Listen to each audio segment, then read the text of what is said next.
Hello friends, मैं अंकित sir, आप सबको क्रिएटिव क्लासेस में स्वागत है। तो मैंने पिछले दोनों तीन लेक्चरों में क्या देखा कि ग्रोथ और डेवलपमेंट के बारे में पढ़ रहे थे। तो आज ये लेक्चर मेरा चौथा है, फोर्थ लेक्चर, फोर्थ क्लास है, ग्रोथ और डेवलपमेंट। ठीक है, ये मेरा ग्रोथ और डेवलपमेंट का फोर्थ क्लास है। तो ठीक है, आगे की क्लास आपको आशा करते हैं कि अच्छा लगा होगा। उसी के साथ मैं इस क्लास को अब आगे बढ़ाते हैं। तो हम अब पढ़ने जा रहे हैं बाल विकास का सिद्धांत। अब हम क्या पढ़ेंगे? बाल विकास का सिद्धांत। ठीक है, मतलब होता है principle of child development. Principle of child development के बारे में पढ़ने, बाल विकास का सिद्धांत। ठीक है, तो उसका पहला पॉइंट देख लेते हैं।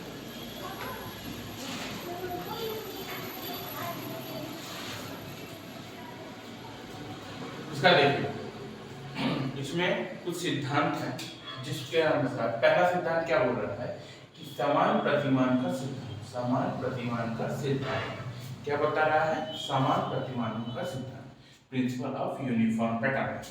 Principle of uniform pattern. ठीक है, क्या बोलता है? इसके अनुसार प्रत्येक जाति अपने जाति के अनुरूप ही विकास होता है। जैसे कि उदाहरण दिया मतलब इसमें कि प्रत्येक जाति जो है अपने जाति के अनुरूप ही विकास करता है।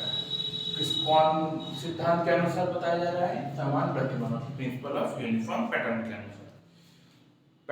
अनुसार। तो क्या है कि सभी जाति जो है अपनी जाति के अनुरूप ही विकास करते हैं। जैसे मानव जो है, इंसान, एक इंसान किसको जन्म देगा? इंसान को, है ना? तो ये क्या हुआ? एक मानव जो है मानव के अनुरूप ही विकास कर रहा है। ऐसा तो नहीं है ना कि एक मानव जानवर को विकास किया है, जानवर का जन्म लिया है। ऐसा तो नहीं हो सकता है। एक मानव को ही जन्म दे सकता है। ठीक है, एक जानवर को ही जन्म दे सकता है। ऐसा तो नहीं है ना कि दूसरा किसी जाति को जन्म दे। तो उसी आधार पर यह क्या कहा गया कि प्रत्येक, इसके अनुसार प्रत्येक जाति अपने जाति के अनुरूप ही विकास करता है। ये सिद्धांत किसके अनुरूप आता है? समान प्रतिमानों के सिद्धांत के अनुरूप आता है। ये सिद्धांत क्या कि प्रत्येक इसके अनुसार प्रत्येक जाति अपने जाति के अनुरूप ही विकास करता है। देखिए सेकंड क्या है?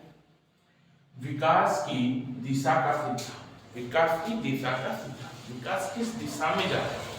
विकास की भी तो कोई दिशा होगा ना, तो उसी के आधार पर सिद्धांत है। क्या है? Principle of direction. Principle of direction क्या है? Principle of direction. देखते हैं क्या बोला जा रहा है प्रिंसिपल ऑफ डायरेक्शन में। विकास सिर से पैर की तरफ चलती है। विकास कैसे चलता है? सिर से पैर की तरफ। ठीक है, जब विकास की दिशा सिर से पैर की तरफ होती है तो उसे मस्कोधोमुखी कहा जाता है। जब विकास की दिशा सिर से पैर की ओर चलती है, विकास की दिशा सिर से पैर की ओर चलती है, तो उसे क्या कहा गया है? मस्कोधोमुखी। ठीक है, उसको इंग्लिश में कहते हैं क्लैफिकोडियल, क्लैफेलोकोडियल। ठीक है, CEPHALOCAUDAL। ठीक, उसको इंग्लिश में क्या गया है, हिंदी में कहा गया है मस्कोधोमुखी। सिर से पैर की तरफ जो भी विकास चलती है उसे कहा गया मस्कोधोमुखी। ठीक है, दूसरी तरफ जब हमारी विकास मध्य से शुरू होकर बाहर की तरफ चलती है, मध्य से शुरू होकर बाहर की तरफ चलती है, मध्य से शुरू होकर विकास जब बाहर की तरफ चलती है, तो क्या कहा गया है? समी दुर्मुखी, समी दुर्भिमुखी कहा गया है। उसे क्या कहा गया है? समी दुर्भिमुखी सिद्धांत। ठीक है, तो इससे हमें क्या पता चला? अतः कह सकते हैं कि विकास का, विकास का सिद्धांत क्या है? समी दुर्भिमुखी सिद्धांत। ठीक है, तो इससे हमें क्या पता चला? अतः कह सकते हैं कि विकास का, विकास का सिद्धांत क्या है? समी दुर्भिमुखी सिद्धांत। ठीक है, तो इससे हमें क्या पता चला? अतः कह सकते हैं कि विकास का क्रम होता है। अब तक हमें इस सिद्धांत से क्या पता चला, विकास एक क्रम के अनुसार या फिर विकास का एक दिशा होता है, डायरेक्शन होता है। ठीक है, इस विकास का डायरेक्शन में क्या पढ़े हम लोग, विकास की दिशा के सिद्धांत के हम लोग क्या पढ़े, विकास के सिद्धांत में करें कि विकास सिर से लेकर पैर की ओर चलती है। जो सिर से लेकर पैर की ओर चलने वाले विकास को क्या कहा जाता है, मस्कोद्मुखी सिद्धांत कहा जाता है। और दूसरी तरफ जो मध्य से शुरू होता है, कहां से शुरू होता है, मध्य से शुरू होकर बाहर की तरफ चलती है, जो मध्य से शुरू होकर बाहर की तरफ चलती है उसे कहा गया है समीदुर्भिमुखी सिद्धांत, समीदुर्भिमुखी। ठीक है, तो इससे हमें क्या पता चला, इससे हमें पता चला कि विकास एक क्रम में चलती है। ठीक है, ये मेरा दूसरा भाग आप लोगों को समझ में आ गया होगा। ठीक है, अब देखते हैं तीसरा। तीसरा क्या है, निरंतरता का सिद्धांत, principle of continuity, principle of continuity, निरंतरता का सिद्धांत। ठीक है, इस सिद्धांत में क्या कहा गया है कि विकास कभी न रुकने वाली प्रक्रिया है, विकास कभी रुकती नहीं है। आपके जन्म से मृत्यु, आप जब तक जिंदा है विकास आपका होता ही रहेगा। ठीक, विकास कभी भी रुकने वाली प्रक्रिया नहीं है, ये जीवन पर्यंत चलने वाली प्रक्रिया है। हाँ, ये क्या होता है, जीवन भर चलता है, जीवन पर्यंत चलने वाली प्रक्रिया है, जीवन भर आपका ये विकास होता ही रहता है। अब जैसे भी जिस आधार पर जैसे ऊपर से हो नीचे से हो, लेकिन आपका विकास होता ही रहता है। ठीक है, ये मंद और तेज हो जाती है, ये कभी कभी मंद धीमी हो जाती है या फिर कभी कभी तेज हो जाता है। ठीक है, ये सिद्धांत किसके अनुरूप आता है, निरंतरता का सिद्धांत के अनुरूप आता है। निरंतरता का सिद्धांत क्या कहता है, एक बार और देख लेते हैं। विकास कभी न रुकने वाली प्रक्रिया है, विकास कभी भी रुकती नहीं है। ठीक है, ये जीवन पर्यंत चलने वाली प्रक्रिया है, ये जीवन पर्यंत चलने वाली प्रक्रिया है, ये जीवन भर चलती रहती है। और तेज और चलने वाली प्रक्रिया केवल ये मंद और तेज हो जाती है, केवल ये मंद और तेज हो जाती है, केवल इसकी गति धीमी हो जाती है या फिर इसकी गति तेज हो जाती है। ठीक है, इसके और आगे की पॉइंट हम देख लेते हैं। आप अगर इसको उतार लिए होंगे, वीडियो पॉज करके इसको उतार लें, इसको उतार रहे हैं।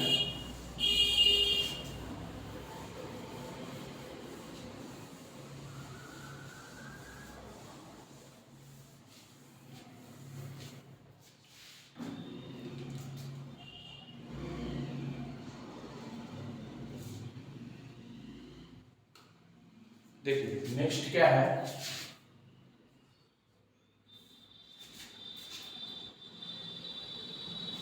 नेक्स्ट है सामान्य से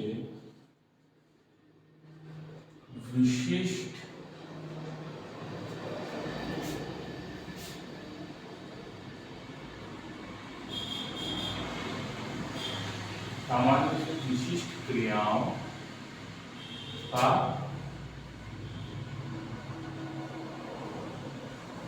सिद्धांत। ठीक है, सामान्य से विशिष्ट क्रियाओं का सिद्धांत, इसको क्या बोलेंगे इंग्लिश में लिख लेते हैं, प्रिंसिपल ऑफ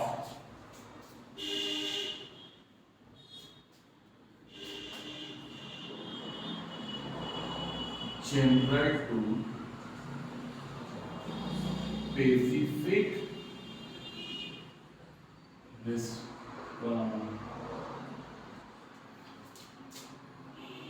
रिस्पॉन्डेंट रिस्पॉन्स।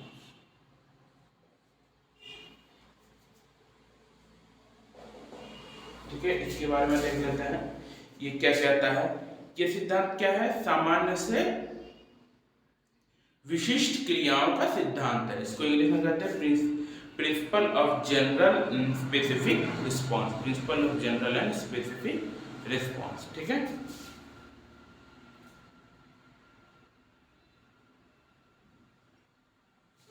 ठीक है, इसके बारे में क्या है थोड़ा सा देख लेते हैं।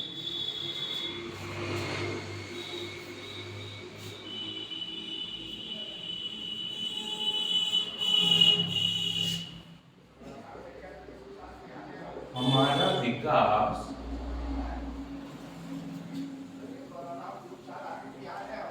सदैव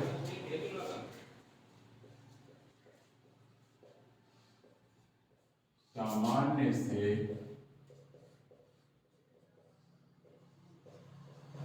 विशिष्ट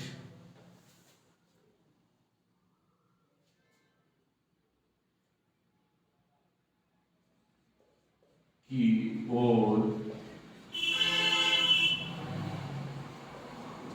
चलती है, न कि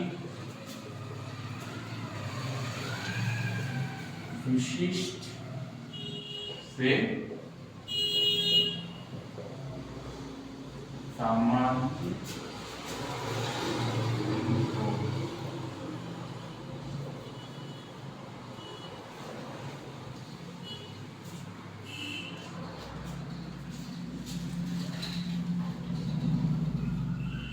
उदाहरण लेते हैं।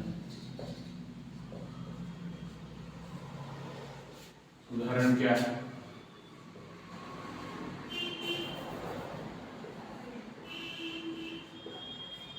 उठना। दूसरा क्या हो सकता है? बैठना। ठीक है, ये सिद्धांत क्या बोलता है आपका? देखिए, ये क्या सिद्धांत है? सामान्य से विशिष्ट क्रियाओं की दिशा, क्रियाओं की सिद्धांत, सामान्य से विशिष्ट क्रियाओं की सिद्धांत। ठीक है, सामान्य से विशिष्ट क्रियाओं की सिद्धांत मतलब principal of general specific response. ठीक है, इस सिद्धांत में क्या है कि हमारे विकास सदैव सामान्य से विशिष्ट की ओर चलता है। विकास हमेशा सामान्य से विशिष्ट की ओर ही चलता है, न कि ये विशिष्ट से सामान्य की ओर। ठीक, तो इस सिद्धांत का उदाहरण एक हो गया उठना और बैठना। दूसरा देख लेते हैं। दूसरा सिद्धांत क्या है? दूसरा है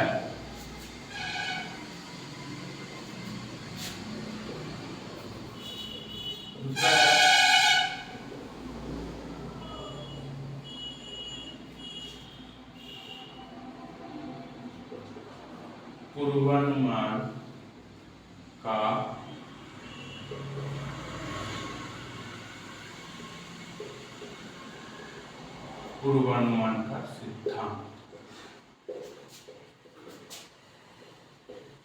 principle of prediction, predictability of prediction.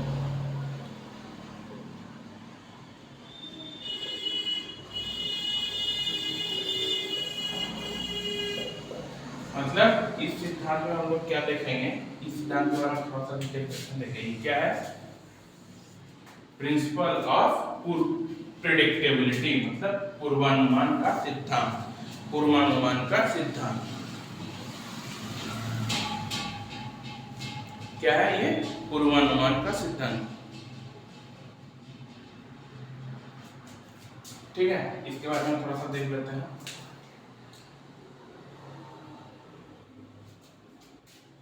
देखिए क्या विकास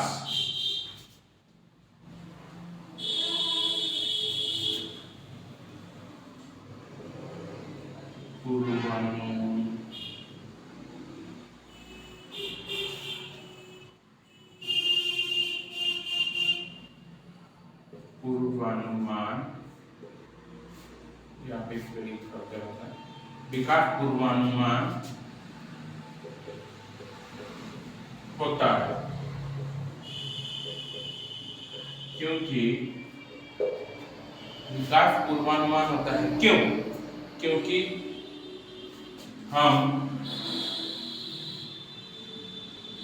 पहले ही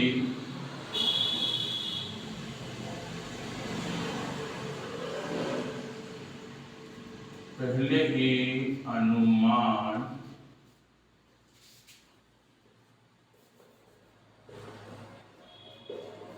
लगा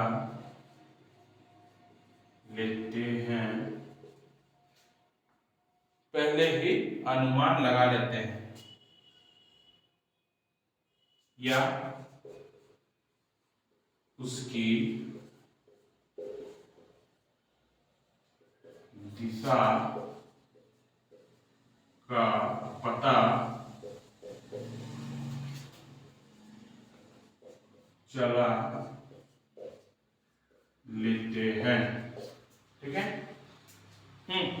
इस सिद्धांत क्या है? पूर्वानुमान का सिद्धांत। पता ही चल रहा है, prediction, predictability, principle of predictability. ठीक, तो इससे हम ये पता कर ही सकते हैं कि ये अनुमान वाला सिद्धांत है। क्या है कि विकास पूर्वानुमान होता है। विकास पूर्वानुमान होता है, विकास को अनुमान लगाया जा सकता है। क्यों? क्योंकि हम पहले ही हैं, क्योंकि पूर्वानुमान होता है, क्यों? क्योंकि ये हम पहले ही अनुमान लगा लेते हैं, क्योंकि हम विकास को पहले ही अनुमान लगा लेते हैं। या फिर उसकी दिशा का पता चला जाता है। या फिर उसकी दिशा का पता चल जाता है। ऐसा लिखेगा तो ठीक रहेगा, पता चल जाता है, सॉरी, पता चल जाता है।